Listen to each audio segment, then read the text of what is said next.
اور اس کی کمزوری قلت تعداد میں نہیں بلکہ اللہ کی مدد نہ ہونے میں ہوتی ہے۔ ایمان و توکل سے بھرپور یہ جملے یقیناً ناظرین صرف ایک سپہ سالار کے نہیں بلکہ ایک ایسے سپہ سالار کے ہو سکتے ہیں جن کو اللہ تبارک و تعالیٰ کی بارگاہ سے اللہ کی تلواروں میں سے ایک تلوار ہونے کا اس دنیا میں سب سے عظیم شرف ملا۔ یہ جملے اس ہستی اور اس عظیم جرنیل کے ہی ہو سکتے ہیں جو سرور دو جہاں صلی اللہ علیہ وآلہ وسلم کے منہ مبارک کو اپنی ٹوپی میں سجا کر اور ان کو اپنی اصل طاقت بنا کر جنگ کے میدان میں اترتے تھے، جن کا یہ ایمان تھا کہ جنگ میں فتح زور بازو کی بنیاد پر نہیں بلکہ سرور دو جہاں صلی اللہ علیہ وآلہ وسلم کے منہ مبارک کی برکتوں سے حاصل کرتا ہوں۔ یعنی اس دنیا میں بڑے بڑے جرنیل آئے اور بڑے بڑے جرنیل آتے رہیں گے مگر یہ وہ انتہائی نڈر اور ناقابل شکست جرنیل ہیں جنہوں نے ملت اسلامیہ کی سرحدوں کو آدھی دنیا تک پھیلا دیا، جن کی طاقت و قوت و جنگی حکمت عملی کو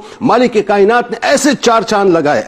لگائے صاحب کہ جنہیں اللہ اپنی تلواروں میں سے ایک تلوار فرمائے جو جس میدان میں چلے جائیں میدان کا نقشہ مکمل طور پہ بدل جائے، مکمل طور پہ پلٹ جائے، جنہیں دنیا جھک کر انتہائی ادب کے ساتھ حضرت خالد بن ولید رضی اللہ تعالی عنہ کے نام سے یاد کرتی ہے۔ ناظرین کرام، قبل از اسلام حضرت خالد بن ولید رضی اللہ تعالی عنہ کا شمار قریش کے اشراف میں ہوتا تھا۔ چونکہ اپنے خاندانی عہدے پر ممتاز تھے اور پہلے ہی سے اپنے اوصاف کی وجہ سے نگاہ مصطفیٰ صلی اللہ علیہ وآلہ وسلم کا انتخاب بھی تھے، بلکہ یوں کہیے خواہش مصطفیٰ صلی اللہ علیہ وآلہ وسلم بھی تھے کہ نگاہ سرور دو جہاں صلی اللہ علیہ وآلہ وسلم دیکھ رہی تھی کہ انہی کے سر اقدس پر سیف اللہ کا تاج سجنا ہے، لہذا اسلام کے بعد بھی سرور دو جہاں صلی اللہ علیہ وآلہ وسلم نے ان کا یہ اعزاز قائم رکھا جس سے فتوحات اسلامی میں بہت مدد ملی۔ چونکہ آپ رضی اللہ تعالیٰ عنہ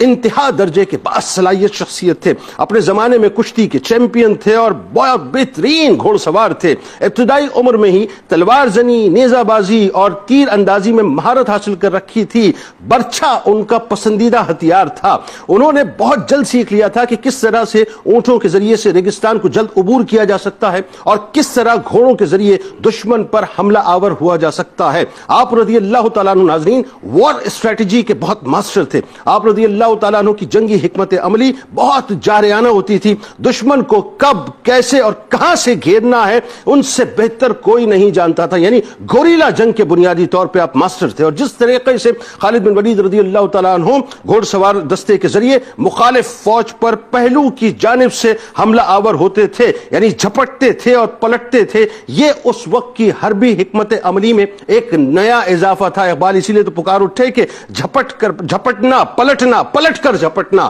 لہو گرم رکھنے کا ہے ایک بہانہ۔ یہ ایسی جنگی اور حربی چال تھی ناظرین جو دنیا نے اس سے پہلے کبھی نہ دیکھی تھی۔ حضرت خالد بن ولید رضی اللہ تعالیٰ عنہ کی وضع کردہ اس جنگی ٹیکنیک کو دور جدید میں جرمن افواج نے بھی جنگ عظیم دوم میں افریقہ کے محاذ پر نہایت کامیابی کے ساتھ استعمال کیا۔ پلس آپ رضی اللہ تعالیٰ عنہ کی ڈیسیژن پاور ناظرین بہت اسٹرانگ تھی، مشکل ترین حالات میں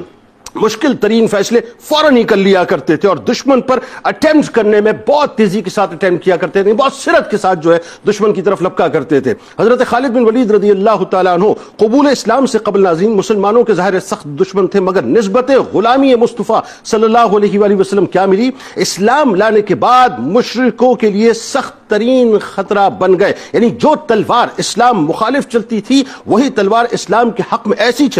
چلی صاحب کہ حضرت خالد بن ولید رضی اللہ تعالیٰ عنہ رہتی دنیا تک فتح کا استعارہ بن کر رہ گئے کہ اللہ کی یہ تلوار اسلام لانے کے بعد سب سے پہلے ناظرین غزوہ موتا میں کفار کے خلاف چمکی۔ جنگ موتا میں ہی پہلی مرتبہ سیدنا خالد بن ولید رضی اللہ تعالیٰ عنہ اسلامی لشکر کے سپریم کمانڈر یعنی سپہ سالار کے طور پر ابھرے۔ 3000 محمدیوں کے ذریعے 2 لاکھ کی تعداد میں دشمنوں کو ناکو چنے آپ نے چبوائے۔ اسی جنگ میں آپ رضی اللہ تعالیٰ عنہ کی 9 تلواریں ناظرین 9 تلواریں ٹوٹیں۔ اسی میدان میں سیف اللہ کا لقب آپ نے پایا۔ خالد بن ولید رضی اللہ تعالیٰ عنہ کی صلاحیتوں، جاں بازی، دلیری اور خود اعتمادی اور آزاد طبیعت کو حضور نبی کریم صلی اللہ علیہ وآلہ وسلم بہت پسند فرمایا کرتے تھے۔ فتح مکہ یاد ہے نا آپ کو صاحب، جب وہ ایک باقاعدہ آپ نے کفار کو جو ہے وہ اپنا روکا تھا اور ان کو واصل جہنم کیا تھا تو سرکار کے سامنے سے گزرے تھے، آپ کے ہاتھ میں تلوار بھی تھی، زرہ بھی پہنے ہوئے تھے اور آپ نے جو ٹوپی بھی لگائی ہوئی تھی، سرکار نے پوچھا کون ہے، بتایا گیا خالد بن ولید ہے. تو بہت آزاد طبیعت کے مالک تھے. جنگ موتا سے ناظرین آنورڈ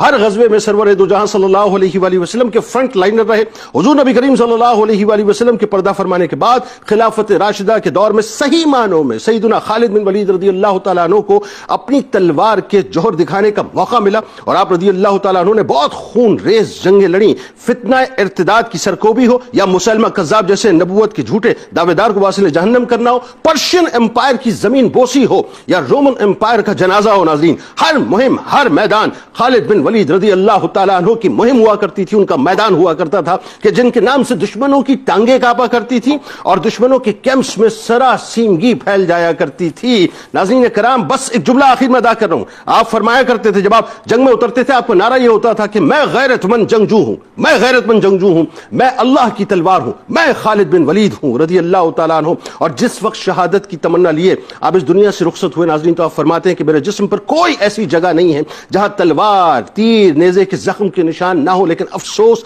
موت نے بستر پر مجھے آ دبوچا، میدان کارزار میں شہادت نصیب نہ ہوئی. اس پر لوگوں نے آپ سے عرض کیا کہ رسول اللہ صلی اللہ علیہ وآلہ وسلم نے آپ کو سیف اللہ یعنی اللہ کا لقب دیا ہے. آپ اگر کسی کافر کے ہاتھوں مارے جاتے تو اس کا مطلب یہ تھا کہ ایک دشمن نے خدا کی تلوار کو توڑ ڈالا ہے، جو ناممکن تھا. یہ سن کر آپ کو مکمل طور پہ اطمینان ہو گیا کہ یہ غازی، یہ تیرے پراسرار بندے جنہیں تو نے بخشا ہے ذوق خدائی، دو نیم ان کی ٹھوکر سے صحرا و دریا، سمٹ کر پہاڑ ان کی ہیبت شرائی. شہادت ہے مطلوب و مقصود مومن، نہ مال غنیمت نہ کشور کشائی.